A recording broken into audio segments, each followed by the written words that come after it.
Hajime no Ippo, le tome 140, on est en pleine préparation du match de Mashiba contre Marcus Rosario. On espère évidemment que Mashiba va obtenir la ceinture de champion du monde. Un très beau tome d'entraînement du coup, avec un sparring incroyable de Ippo qui a fait en sorte de s'adapter au style de Marcus Rosario qui est gaucher, donc un style fausse patte. Les chapitres de son entraînement sont vraiment très bien réalisés. De toute façon, tout ce qui est entraînement de Ippo, généralement, c'est réussi.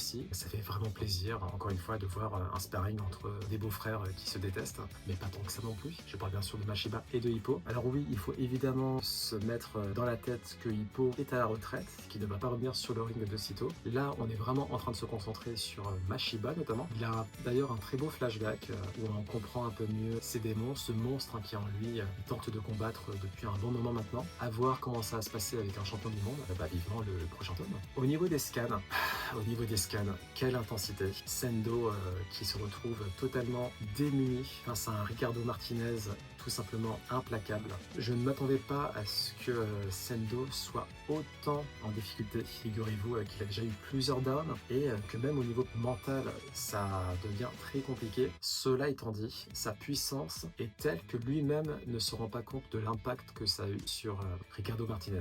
Mais avis que Ricardo, notamment au niveau de sa garde et notamment au niveau de son bras droit et de son poing droit du coup, est déjà endommagé malgré ses protections parfaites. Et ça expliquerait pourquoi Sendo est toujours debout malgré plusieurs downs d'affilée. Il va simplement falloir qu'il le réalise et surtout il va falloir qu'il change de mindset. Il va falloir qu'il arrête de trop se concentrer sur sa grand-mère qui est malheureusement en mauvaise santé, qui pourrait hélas être amenée à mourir d'ici peu. Il faut qu'il arrête de se mettre dans la tête de combattre uniquement pour elle, qu'il combatte pour lui et surtout qu'il se réapproprie cette mentalité de monstre qui est essentielle sur la scène mondiale. Takamura nous l'a répété encore et encore. Ippo l'a toujours pas compris. Mais Sendo, à la base, il est capable d'être un monstre. C'est juste que là, il est dans un état de fragilité émotionnelle qui fait que tout devient très compliqué. Je croise les doigts. Encore une fois, Sendo, c'est mon personnage préféré derrière Takamura. Je souhaite sa victoire, même face à Ricardo Martinez,